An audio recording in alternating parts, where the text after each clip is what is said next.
everybody, it's me, Eviana. This is my response to Andy Moosman's video, books, and reading. I've always read. My mother is a retired English teacher. She had my sisters and me reading from a very early age. I don't ever remember not being able to read. In fact, I got grounded for 2 weeks for going to the library without telling her I was going to the library, which was the actual reason I got grounded. But anyway, I kind of remember that day I was surrounded by Bobbsey Twin and Nancy Drew mysteries, and I just couldn't pick, so I started reading a chapter out of each one to see which one I really wanted to check out, because I was only allowed to check out 2 books, and it just took forever. I think I actually got about halfway through a couple of them. Anyway, I don't get much time to read these days, and when I do, I still read mysteries. I love science fiction.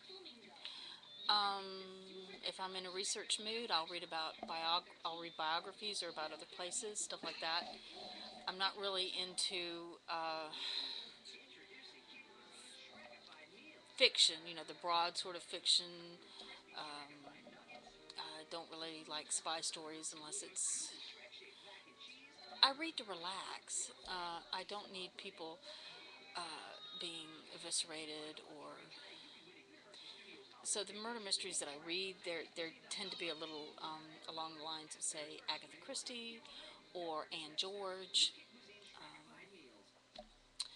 I used to read some Anne Perry, but I don't know. Sometimes she gets a little wordy. But anyway, I wish I had more time to read. I have got more books than I know what to do with, and they're all sitting up in this box in my bedroom or on the bookcases over there, or just sitting waiting. The last book I actually read was, and please don't judge me for this, Twilight. Could not stand it. And I read it to the end just so. Well, actually, I think it's just. I have this thing in my head. I can't waste a book. I still have the book. I can't throw it away. There's a couple of spaces around here in Athens where you can go and donate these books. And that one's definitely going in the donation pile. I can understand how some people would have loved it, and it has great promise, but I think maybe I was just a little too old for it. Although I have to admit, Bella was a very, very well written character. The rest of it was a little flat. But anyway, yeah, I love reading.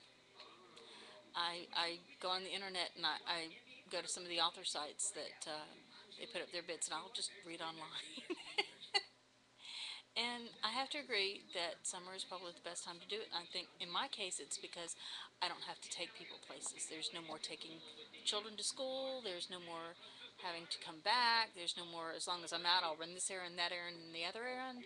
I can just kick back and read my book, and yeah, that's pretty much it. But anyway, that's all, because I do believe this has gotten a little long. Thanks for the idea, Andy.